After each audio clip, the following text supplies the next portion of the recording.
Hello everyone. Today we're going to see some various file related check templates that I've created. So let's see what they are.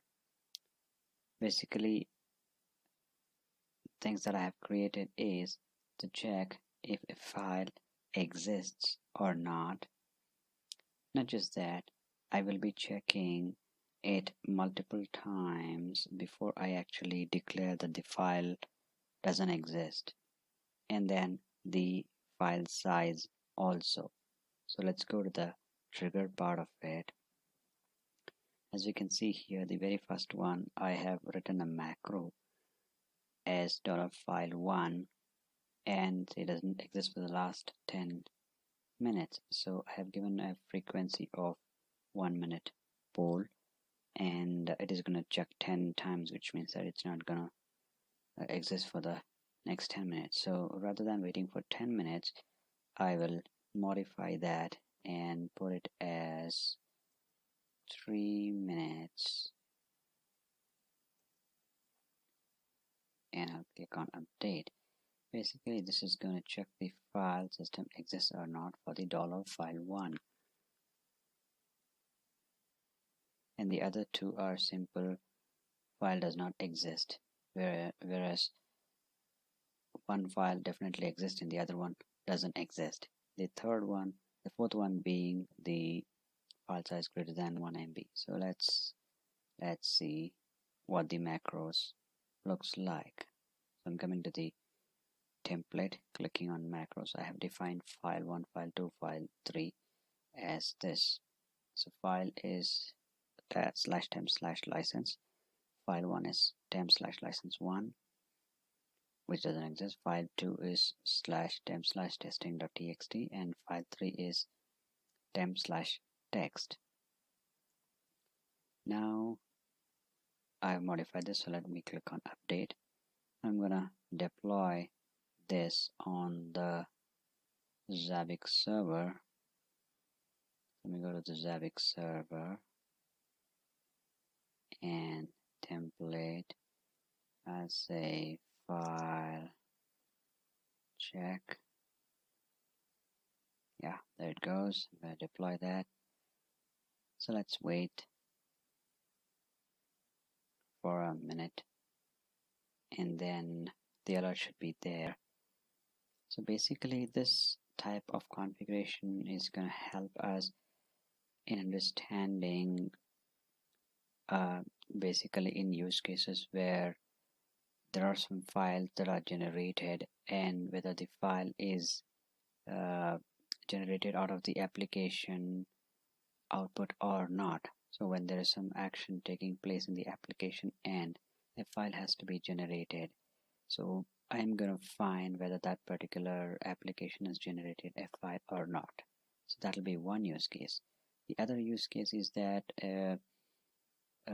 likewise, when a file gets generated out of such application output, they should be moved out from that particular location to another shared location. So the file should not be present. So in both the cases, I will tell whether the file has existed or not, or whether the file doesn't exist or not, or if the file is there in a particular location for more than, say, 5 minutes. And another check would be if a file size would cross X amount of space. So if it exceeds, say, 5 MB, then I need to take certain actions. Probably I'll be stopping the service and then moving the files out, or taking some other action. So these are some of the use cases with respect to file. So let's wait for these things. Yeah, we have got these two alerts saying that these /temp/testing.txt does not exist. Yes, I have not created any file as such, so it is alerted. /temp/license.txt has file size greater than 1 MB. Yes, absolutely. That's a 4 MB file. So let me show you that.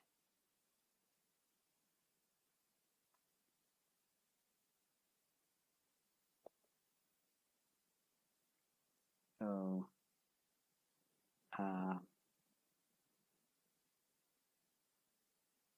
change setting. Let me just zoom it a little bit.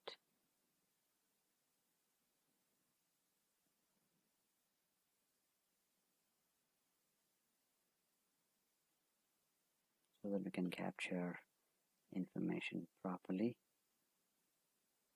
Right, yeah, this looks better.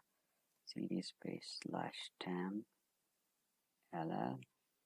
Yep, as we can see here, /temp / testing doesn't exist, and /temp / license .txt is over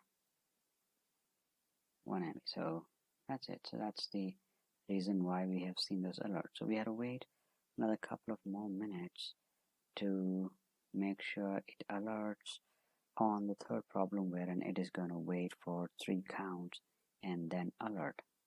So this particular configuration of waiting for X number of times before alerting is going to help us basically with respect to ticket creation or any other integration or reporting it on a Slack or Teams channel for a critical alert. See, as we can see, it is alerted saying that /temp / license 1.txt doesn't exist for the last 3 minutes. So that is what I was talking about. So this configuration is gonna help us in understanding a particular alert has existed for X amount of time more than the usual wait. So for example, the real application, real usage would be an application behaving abnormally momentarily should not be sending out an information either in the form of a ServiceNow ticket or a ping in the Slack or Teams. So rather, I wait for X amount of time. If it gets resolved, then it's good. It doesn't even trigger an alert. Okay, so more videos in the next. Keep watching.